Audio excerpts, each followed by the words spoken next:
बीच अरुणाचल प्रदेश के तवांग इलाके के लोगों ने चीन के खिलाफ मोर्चा खोल दिया है। चीन ने कुछ दिन पहले एक नक्शे में तवांग इलाके का नाम बदलकर उसे अपना हिस्सा बताया था, जिसके बाद तवांग के लोगों ने चीन के खिलाफ जोरदार विरोध जताया।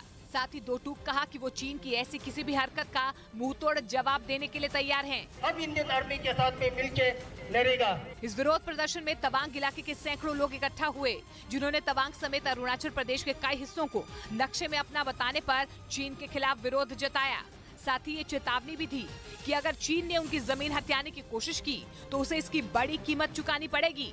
पश्चिमी मीडिया ने दावा किया कि क्राइमिया पर कब्जे के लिए ज़ेलेंस्की की नई कसम ने पुतिन की नींद उड़ा दी है, जिसके बाद क्राइमिया की सुरक्षा के लिए उन्होंने वहां बड़ी संख्या में टैंकों को तैनात कर दिया है। इसके साथ ही गोला बारूद की एक भारी भरकम खेप भी क्राइमिया में भेज दी गई, क्योंकि पुतिन को इस बात का डर सता रहा है कि यूक्रेन जंग के बीच क्राइमिया कभी भी उनके हाथ से छिन सकता है। इस हफ्ते की शुरुआत में ही ज़ेलेंस्की ने कीव में दी गई इफ्तार पार्टी में क्राइमिया को रूस से छीनने की कसम खाई थी और तभी से माना जा रहा है कि यूक्रेन क्राइमिया को दोबारा हासिल करने के लिए बड़ा हमला बोल सकता है।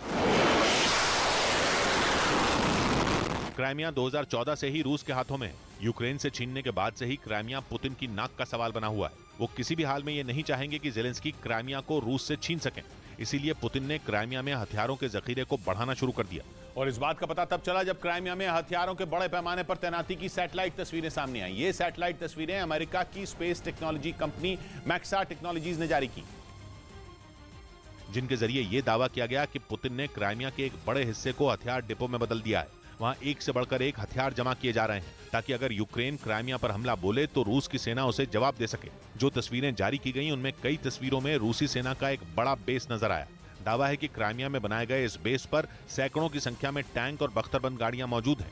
इसके साथ ही वहां कई आधुनिक हथियार भी जमा करके रखे गए हैं। पश्चिमी मीडिया के मुताबिक रूस ने यह बेस क्राइमिया के उत्तर में मौजूद मिदवेदेव इलाके में तैयार किया है, क्योंकि रूस को इस बात का डर है कि यूक्रेन खैरसोन से आगे बढ़ते हुए क्राइमिया के उत्तर में ही हमला बोलेगा।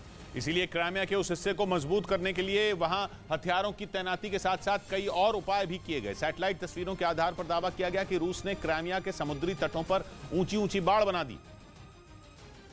साथ ही उन्होंने काला सागर से लगे क्राइमिया के समुद्री तटों पर बड़े बड़े गड्ढे भी खुदवा दिए ताकि यूक्रेन के टैंक और बख्तरबंद गाड़ियां वहां फंस जाएं। इसके अलावा यूक्रेन की सेना को रोकने के लिए वहां लकड़ी के ऊंचे बैरिकेड भी बनाए गए हैं। क्राइमिया में तैनात रूस के एक अधिकारी के मुताबिक ये तो अभी शुरुआत है और क्राइमिया को रूस के हाथों से जाने से बचाने के लिए आने वाले दिनों में वहां और भी घातक हथियारों की तैनाती का प्लान है, क्योंकि पुतिन ये कभी भी नहीं चाहेंगे कि यूक्रेन जीतने के चक्कर में वो क्राइमिया से ही हाथ धो बैठे। और बड़ी खबर आपको बता दें, अतीक और अशरफ से आज से पूछताछ शुरू होगी। दोनों से अलग अलग पूछताछ होगी, जिसके बाद अतीक और अशरफ को आमने सामने बैठाकर भी पूछताछ होगी। इसमें उनके पाकिस्तान कनेक्शन पर भी सवाल किए जाएंगे। तो बड़ी खबर आपको बता दें, अतीक है